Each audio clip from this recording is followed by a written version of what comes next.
Welcome back, everyone. This is going to be Unit 10 of AP Computer Science A. I'm Meek. I'm going to be teaching way better than your teachers can, and today we're going to be covering the final unit, which is going to be stuff like recursive methods. So the first thing we're going to look at here is what's called a recursive method. Now, a recursive method is a method that calls itself, and so you enter into sort of a loop that way, okay? So here I am declaring a method public static int sum, and the parameter is an integer k. Okay, an important thing to note is that any recursive method must be a static method, because in order for a method to call itself, it must do so without an instantiated object. Therefore, it must be a static method. Okay?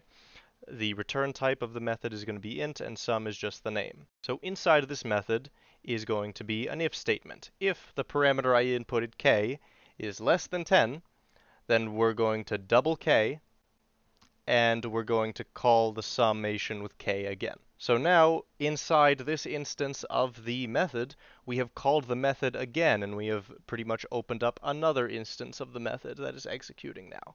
So, for example, let's say I pass in the number 2 as my parameter k. Okay? K is less than 10. I double k. K is now 4. So we're going to keep track of this together on a notepad. So my first input of k was 2. And now, after calling k again, I summon the recursive method. And now the second recursive method is called with the input 4. All right? So now 4 is less than 10, we double k again, and now we call the function again with 8. So now we have called the function again with the letter 8, the number 8. What am I saying? So now that we call the function again with the number 8, 8 is less than 10. So we double 8, 8 is now 16. So now on our fourth call of the method, we have the input k is now 16. Okay? So then we call the method a fourth time with the input k, and this time 16 is not less than 10, so this else statement is executed. K equals k times k. K equals k squared. So 16 squared is, I believe, 256. So now we're going to return, our return value was 256. As you can see here, our now new return value is going to be 256. The point of this was to illustrate how instead of writing a loop or a for loop or a while loop and all of this, you could, in certain situations, employ a recursive method to iterate or loop or repeat and do your job for you. Okay? Now, the next thing I want to cover here is what's called the binary search algorithm. Okay? Because this every now and again comes up on exams. So, the binary search is a search algorithm. So, up until now, the way we've been doing search algorithms is, okay, I'm trying to find the number 10 inside an array. Okay? And let's say that array has a bunch of numbers in it. Let's say it has 100 numbers in it. Okay? And in our normal search algorithm, what we usually did is we did a for loop, and we started at index 0, and we looked through the whole array through index 99, and we search through every single element in the array to find number 10.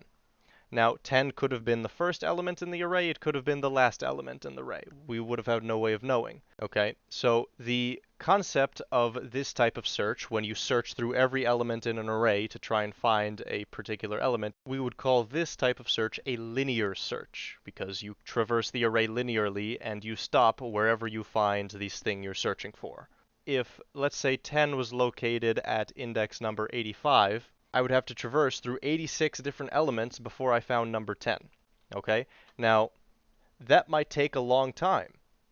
All right? Maybe I'm traversing through a 2D array, and each side of the 2D array has 100 elements. That would mean I'm traversing through 10,000 different numbers to try and find my number 10. That's going to take a really long time. So in an attempt to shorten the load on the processor, in an attempt to speed up the process of searching, we invented the binary search. Now, what does the binary search do? Let's again consider my list or array right here. Now, the precondition for a binary search being able to be implemented, the list has to be ordered from low to high or from high to low, but it has to be ordered, which means I got like 1, 4, 6, 9, 12, 24. It's ordered. They don't need to be in counting number order. It doesn't need to be 1, 2, 3, 4, 5, 6 like this. It just needs to be in ascending or descending order. And the way the binary search works is, okay, if I have a list that contains 100 elements, indices ranging from 0 to 99, I go right in the middle. I go to index number 50, okay, and I find the number at index number 50. If that number is, let's say, 6, I know that 10, the number I'm looking for, must be on this side of the array, okay?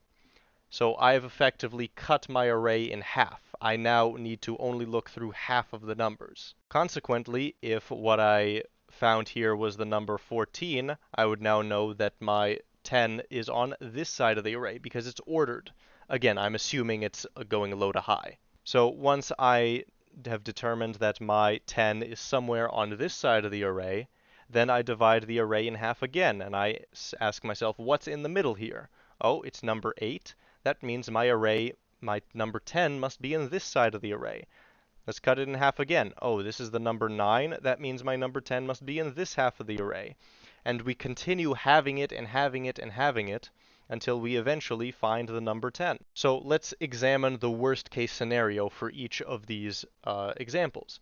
If I did a linear search, the worst case scenario was my 10 was at the end of the array. It was the very last element. So I would have to traverse through 99 items in the worst case scenario of this.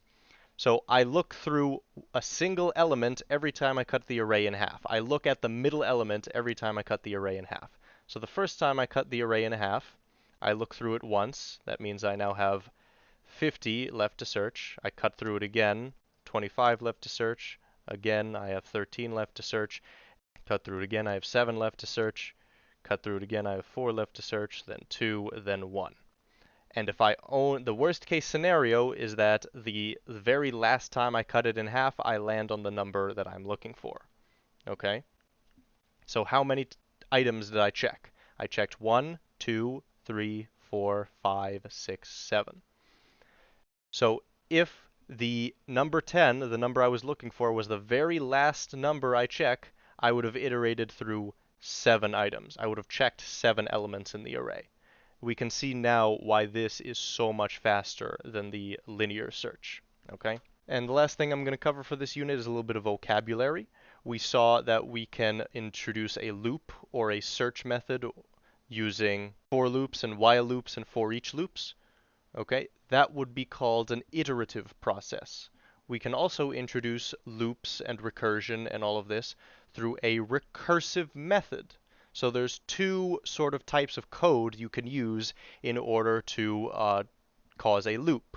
That is, either you can do iterative code, which is for loops, while loops, etc., or you can do recursive code, which is recursive methods, methods that call themselves. Okay, so that's just another piece of vocabulary that I want to arm us with before we go into our exams, the difference between iterative code and recursive code. Thank you guys for watching. This has been a pleasure, and enjoy life.